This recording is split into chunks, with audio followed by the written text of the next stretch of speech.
Bismillahirrahmanirrahim. Alhamdulillahirabbil alamin. Allahumma shalli wa sallim ala sayidina Muhammadin miftahi babi rahmatillah adada ma fi ilmillah salatan wa salaman daimaini bidawami mulkillah wa ala alihi wa sahbihi. Allahumma shalli ala sayidina Muhammadin salatan taftahu biha lana futuhal arifin wa tufaqihuna biha fid din wa ala alihi wa sahbihi. Assalamualaikum warahmatullahi wabarakatuh. Ikhwani rahimakumullah, sahabatku, para pemirsa, para habaib, para kiai, dimanapun antum berada, alhamdulillah Allah Ta'ala pertemukan kita di majelis tahlil ini dalam keadaan sehat walafiat. Majelis ini merupakan majelis bentuk birrul walidain, ya, baktinya anak kepada orang tua. Dan juga buat kita sebagai majelis cinta kita kepada sesama muslim. Seorang muslim ini cintanya nggak hanya ditunjukkan saat hidup di dunia, tetapi cintanya juga ditunjukkan setelah saudara-saudaranya berpulang ke rahmatullah. Kita diminta untuk mendoakan orang-orang yang sudah wafat mendahului kita, orang-orang yang sudah meninggal dunia. Itulah yang Allah ceritakan dalam Al-Quran. Bagaimana para sahabat mendoakan orang-orang sebelum mereka. Al-Habib Ali bin Abu Bakar As-Sakran radhiyallahu anhu, beliau pernah memberikan nasihat dalam kitab Ma'arijul Hidayah. Seseorang ini kalau mengirimkan doa kepada yang sudah meninggal dunia, mengirimkan bacaan Al-Quran untuk yang sudah meninggal dunia, mengirimkan sedekah untuk yang sudah meninggal dunia, maka permisalannya adalah seperti seseorang yang dia punya sahabat di luar kota atau di luar negeri, dan dia sering berkirim surat pada sahabatnya tersebut. Sering kirim surat, sering kirim hadiah. Nanti suatu ketika, kalau dia pergi mengunjungi sahabatnya itu, maka sahabatnya itu akan menyambutnya, akan memuliakannya, dan akan mengelilingkan dia, mengantarkan dia keliling ke wilayah di mana dia berkunjung. Nah, begitu pula kalau kita masih hidup ini sering berziarah kubur orang-orang soleh, ziarah kubur muslimin wal muslimat, mendoakan muslimin muslimat yang sudah meninggal dunia, maka kita seperti mengirimkan hadiah untuk beliau-beliau semua. Nanti kalau kita setelah usia panjang insyaallah dalam segala kenikmatan, ketaatan, keridhaan, kesehatan, kebahagiaan, kita berpulang ke rahmatullah, beliau-beliau akan menyambut kita, kemudian mengantarkan kita untuk keliling alam barzah, sehingga kita tidak merasa asing dan tidak merasa terasing. Karena akan banyak yang menemani kita, akan banyak yang menghibur kita. Begitulah manfaatnya kalau kita mau kirim doa untuk orang-orang yang sudah meninggal dunia di antara kita. Dalam kitab Raudhur Rayyahin disebutkan ada satu orang yang setiap malam Jumat dia pergi ke pemakaman hanya mengucapkan salam saja. Ya, mengucapkan salam untuk penghuni kubur yang ada di pemakaman tersebut dan memintakan ampun. Semoga Allah mengampuni kalian semua. Setiap malam Jumat. Tidak baca tahlil, nggak baca surat Yasin, nggak baca Al-Quran, sekedar mengucapkan salam dan mintakan ampun. Itu saja dia mendapatkan kemuliaan yang luar biasa. Terbukti suatu malam Jumat karena dia lelah, ya, karena capek, dia tidur tidak sempat ziarah ke pemakaman tersebut. Dalam tidurnya dia bermimpi didatangi oleh orang yang sangat banyak di depan rumahnya, semua pada teriak-teriak memanggil namanya untuk keluar. Maka ia pun keluar kaget karena di depan rumahnya banyak sekali orang yang dia nggak kenal lagi kumpul di situ. Maka ia pun bertanya kepada mereka semua, siapa kalian? Maka mereka menjawab, kami adalah penghuni kubur yang biasa kamu beri salam tiap malam Jumat dan kamu mintakan ampun tiap malam Jumat. Nah, ini kami malam ini nunggu kamu, kok kamu nggak datang ya? Maka kami yang mendatangi kamu. Nah, kalau nggak datang, jadi jangan tinggalkan, tiap malam Jumat datangi kami. Subhanallah, jadi interaksi dengan orang-orang yang meninggal dunia ini nggak putus ya, dan bahkan hubungan kita itu betul-betul terasa dekat. Sehingga dikatakan seseorang yang sering kirim Fatihah kepada para aulia sholihin, kirim Fatihah kepada orang-orang soleh, maka dia akan diingat oleh orang soleh tersebut. Dia akan dicatat oleh orang soleh tersebut. Kalau kepada baginda Muhammad SAW, kita kirimnya solawat. Kita kirim solawat pada Nabi SAW, malaikat mengatakan, ya Rasulullah, fulan bin fulan mengucapkan salam kepadamu, dan mengucapkan solawat untukmu. Maka Rasul pun menjawab, dan untuknya juga salam. Dan riwayat yang lain, untuknya dan untuk orang tuanya, salamku.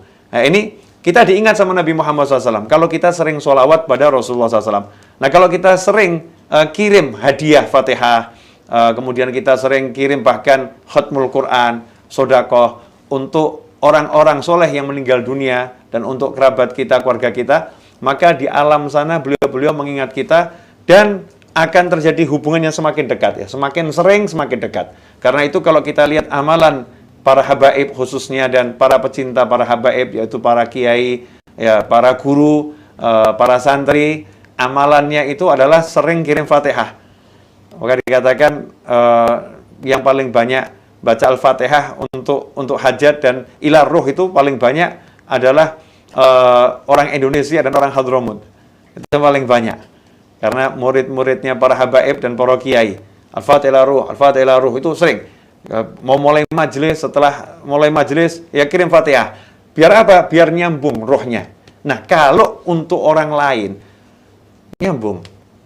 Apalagi untuk keluarga kita sendiri. Untuk orang lain yang nggak kita kenal, nyambung. Yang jaraknya ratusan tahun, bahkan ribuan tahun, nyambung tuh kirim doa tadi. Ya, kirim Fatihah, kirim Yasin, tahlil, itu nyambung, ya, menjadi ikatan yang kuat. Apalagi kalau itu untuk orang tua kita yang sudah tiada, ayah, ibu, kakek, nenek kita, leluhur kita, maka akan jauh lebih nyambung, ya, semakin erat. Dan bahkan kalau untuk seorang anak, itu wujud baktinya pada orang tua. Dikatakan dalam sebuah riwayat, jika ada seorang anak itu semasa hidupnya durhaka pada orang tuanya, naudzubillah min dzalik, ya, mudah-mudahan kita semua tercatat sebagai anak yang taat berbakti pada orang tua, dan anak keturunan kita semua jadi anak-anak berbakti pada orang tuanya, ya. Tapi kalau ada anak yang dia semasa hidup orang tuanya, anak ini tercatat anak yang durhaka sama orang tuanya, buat kesel orang tuanya, buat jengkel orang tuanya, buat marah orang tuanya, durhaka kepada orang tuanya. Setelah orang tuanya meninggal, kemudian dia nyesel, ya. Dia nyesel, dia pengen memperbaiki kesalahannya. Kemudian ia mendatangi makam orang tuanya. Setelah itu minta ampun kepada Allah dan mintakan ampun untuk orang tuanya yang telah meninggal dunia, maka Allah mengampuninya dan mencatatnya sebagai anak yang berbakti. Ya, mencatatnya sebagai anak yang berbakti. Untuk anak yang durhaka, sekali ziarah, nyesel, mintakan ampun untuk orang tuanya, berubah catatannya menjadi anak yang berbakti. Lantas bagaimana anak yang sepanjang hidupnya itu menyenangkan orang tuanya, yang mendampingi orang tuanya, kemudian menghibur orang tuanya. Nah, kalau anak yang seperti itu, ketika ia angkatkan tangan mendoakan orang tuanya, maka orang tuanya di alam barzah sana sangat berbahagia, senang luar biasa, dan tercatat anak yang bekti sama orang tua. Nah, juga dikatakan orang itu di alam barzah paling senangnya seorang. Makanya kalau orang tua kita itu bisa dimakamkan di dekat dengan rumah kita, apalagi kalau dimakamkan di pesantren, kemudian kita tinggal di pesantren tersebut, dekat dengan rumah kita adalah suatu keuntungan yang luar biasa.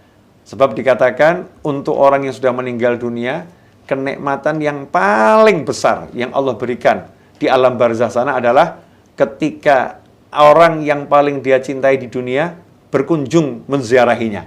Jadi kalau anak ini dicintai orang tuanya, anak tadi ziarah ke makam orang tuanya, maka kenikmatan barzah yang paling nikmat buat orang tersebut adalah, kalau ini orang tua, maka orang tua itu kenikmatannya paling besar ketika anaknya berkunjung ziarah. Pertemuan antara yang masih hidup dan yang meninggal dunia ini dirubah oleh Allah Subhanahu wa taala menjadi suatu nikmat untuk yang sudah meninggal dunia, nikmat yang melebihi nikmat barzah apapun. Nah, karena itu kita bisa merasakan nikmatnya itu, kalau hati kita semakin bersih, nikmat yang dirasakan oleh ahli barzah bisa nyampe kepada kita yang ahli dunia ini, yang masih di dunia ini, ya, merasakan nikmatnya tersebut. Karena itulah kalau kita ziarah ke makamnya orang-orang soleh, hati kita merasa lapang, suntuknya hilang, ya pusingnya lenyap. Apalagi di zaman yang seperti ini, zaman lagi banyak orang pusing ini, kalau kita kebetulan pusing, ya idza dhaqat 'alaikal umur fa 'alaika bi ahlil kubur. Insyaallah enggak ada yang pusing, enggak ada yang mumet. Idza dhaqat 'alaikal umur fa 'alaika bi ahlil kubur. Kalau memang kehidupan ini sudah membuat kamu merasa sempit, banyak masalah, fa 'alaika bi ahlil kubur. Hendaknya engkau berziarah kepada orang-orang yang telah meninggal dunia dan tawassul kepada mereka semua. Maka insyaallah akan mendapatkan solusi dari Allah Subhanahu wa ta'ala. Paling sedikit ya, langsung itu sumpeknya hilang. Ya, suntuknya itu hilang. Ikhwani rahimakumullah. Nah, kemudian juga untuk anak, kita sebagai anak, amal yang paling baik setelah wafatnya orang tua adalah tidak menghilangkan amalan orang tua. Makanya dulu almarhum Habib Anis itu mengatakan ketika menjelaskan di majelis, orang tua itu kalau biasa sedekah, maka hendaknya anaknya diajak. Jadi kalau memang biasa sedekah, anaknya diajak.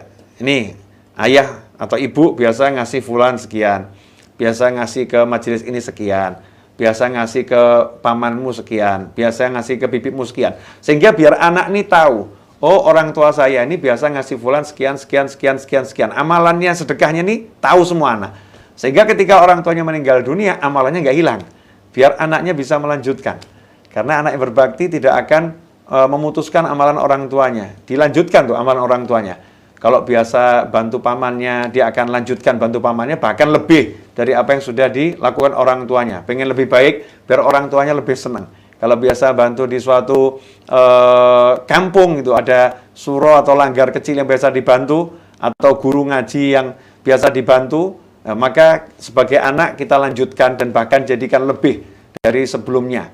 Itu namanya anak yang berbakti. Kemudian juga menyambung hubungan dengan keluarga orang tua kita. Paman kita, bibi kita, nggak ada yang lebih menyenangkan seorang ayah ketika dia sudah meninggal dunia, atau seorang ibu ketika dia sudah meninggal dunia di alam barzah sana, seperti ketika melihat anak-anaknya menyambung hubungan dengan kakak dan adiknya, artinya dengan paman dan bibinya anak tersebut. Itu menjadi kesenangan yang luar biasa untuk ahli barzah.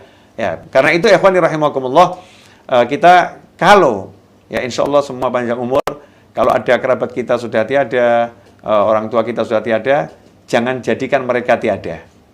Ya, tapi jadikan mereka selalu ada. Nah, ini seringkali orang sudah meninggal dunia, orangnya ditinggal. Orang tuanya sudah tiada, orang tuanya dianggap nggak ada. Ya, ini suatu kesalahan. Kalau orang tua kita itu sebetulnya selalu ada, ya nggak pernah meninggalkan kita. Nah, kitanya yang harus berupaya untuk menjadikan selalu ada di hati kita, ada di sekitar kita, dengan amal soleh kita, dengan sedekah kita, dengan istighfar kita, dengan doa kita. Semuanya niatkan untuk orang tua. Karena anak yang betul-betul bekti sama orang tua, itu rezekinya akan berlimpah ruah datang dari sekarang, nggak pakai usaha payah. Nah, insya Allah, keluarga dari beliau-beliau yang saat ini lagi berkumpul bersama kita untuk tahlil dalam acara wafatnya Ibu Hajah Kustiningsih Zaki binti Haji Muhammad Akwan, saya rasa paham betul bagaimana dahulu ayah kalian itu bektinya sama orang tua seperti apa. Ya, bagaimana ibu kalian bektinya sama orang tua seperti apa. Dan bagaimana dahulu membangun bisnis dari nol, kemudian membangun majelis pesantren dari nol sampai sekarang jadi besarnya luar biasa. Itu bermula dari anak yang bekti sama orang tua. Dikatakan Allah nggak akan menghentikan rezeki dari seorang hamba selama hamba itu mau mendoakan orang tuanya. Kalau ada hamba mau mendoakan orang tuanya, Allah nggak akan memutuskan rezekinya, dikasih terus. Sebetulnya mudah, cara hidup nikmat itu mudah, semuanya enak. Tidak ada hidup nikmat itu caranya susah, tidak ada. Mau hidup enak caranya sholat, kan mudah loh. Mau hidup enak caranya puasa, itu mudah. Mau hidup enak caranya tebar senyum, mudah. Ya, mau hidup enak caranya senangkan orang tua, mudah. Nggak ada judulnya, mau hidup enak kamu daki gunung, nggak ada. Ya, mau hidup enak ya kamu angkat besi 200 kilo, enggak. Mau hidup enak senyum, mudah kan? Mau hidup enak, kamu senangkan orang tua, mijetin orang tua, bercanda sama orang tua, semuanya mudah. Ya, mau hidup enak, kamu sholat 5 waktu. Sholat 5 waktu mudah. Mau hidup enak, kamu qiraatul Quran. Mau hidup enak, kamu sholawat. Semuanya adalah amal-amal yang nggak butuh modal. Nggak butuh bayar. Sholat nggak butuh bayar. Zikir nggak butuh bayar. Ya, senangkan orang tua nggak butuh bayar. Dengan diajak bercanda, orang tua sudah senang. Ini semua amalan untuk menyenangkan orang tua itu jalan keselamatan dunia akhirah. Nah, ikhwani rahimakumullah. Alhamdulillah malam hari ini kita dipertemukan dalam tahlil 7 harinya ya. Beliau almarhumah yang telah mendahului kita semua. Saya yakin ini merupakan wujud baktinya anak cucu kepada orang tua. Nah, dan saya yakin saya mendapatkan keuntungan yang besar. Dan antum semua mendapatkan keuntungan yang besar. Kenapa? Karena kita bersama anak-anak yang bekti sama orang tua. Kita dapat pahalanya birrul walidain. Makanya ketika saya diminta untuk ikut dalam tahlil Zoom ini, saya senang. Walaupun nyambung. Maka tadi saya masuk agak terlambat, mohon maaf. Karena maghrib sampai ba'dal isya tadi saya lagi ceramah Zoom juga di Masjid Raya Bintaro Jaya, tapi saya dari Solo. Ya, dari Solo. Ini merupakan bagian daripada teknologi zaman sekarang ya, zaman sekarang.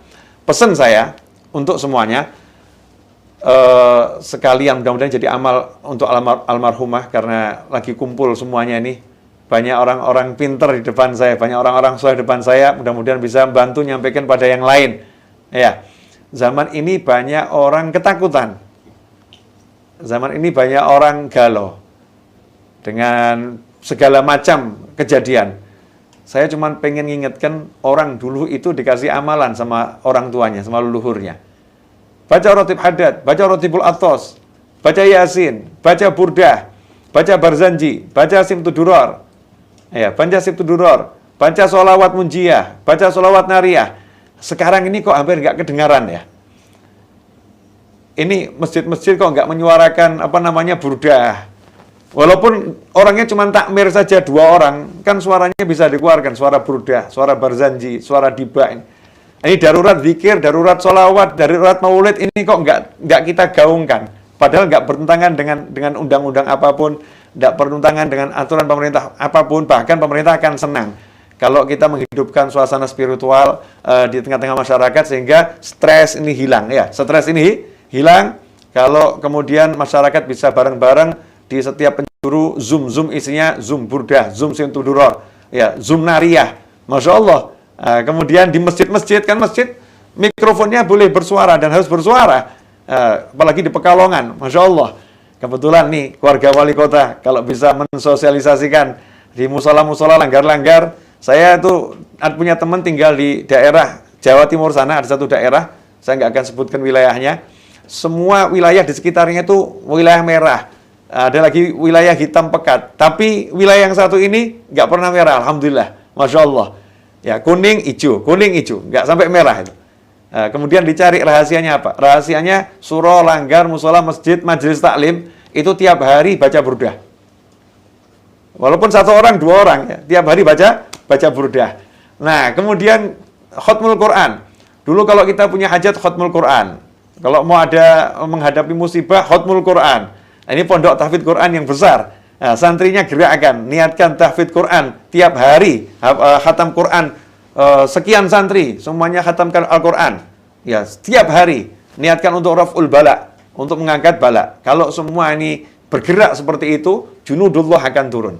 Bala tentaranya Allah akan turun untuk memberikan kekuatan iman di hatinya umat Islam, memberikan obat untuk yang sakit. Karena yang memberi obat itu Allah, yang menyembuhkan itu Allah, jalarannya bisa lewat macam-macam. Nah, mudah-mudahan yang singkat ini berkah dan manfaat.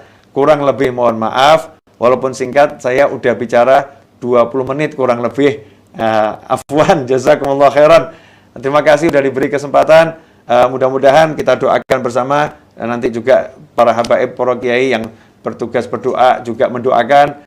Saya cuman mau ngajak semuanya sekali lagi baca surat Al-Fatihah untuk almarhumah Ibu Haji Kustining Syekh Zaki binti Haji Muhammad Akwan wa usuliha wa furuha wa walidina wa walidikum wa amwatina wa amwatikum wa jama'atul muslimin anallahu yaghfir lahum warhamhum wa yu'li darajatin fil jannah wa yanfa'una bi asrarihim wa anwarihim wa ulumihim nafatin barakatin fid dini wa dunyal akhirah wa anna yaj'al quburahum radatan mariyadil jinan wa yudkhil fi quburihim ar-raihata wa rihan wal fushata wal aman wal maghfirata ridwan wa ja'al sukunahumul jinan man nabiyyin wa siddiqin wa syuhada salihin warzuqna jami'an al-afiyah wa dawamal afiyah wa syukra ala al-afiyah wa tamamal afiyah wal afiyah min kulli adbaliyah wa Allah yarzuqna jami'an husnal khatimah 'inda al-maut ba'da umrin tawil fi ta'atihim wa lutful afiyah ala hadiniyah wa ala mana wa habibi ali wa ila hadratin nabi sallallahu alaihi wasallam al-fatihah. A'udzu billahi minasyaitonir rajim. Bismillahirrahmanirrahim. Alhamdulillahirabbil alamin. Arrahmanir rahim. Maliki yaumiddin. Iyyaka na'budu wa iyyaka nasta'in. Ihdinas siratal mustaqim. Siratal ladzina an'amta 'alaihim ghairil maghdubi 'alaihim waladdallin. Amin. Jazakumullahu khairan wa afu minkum.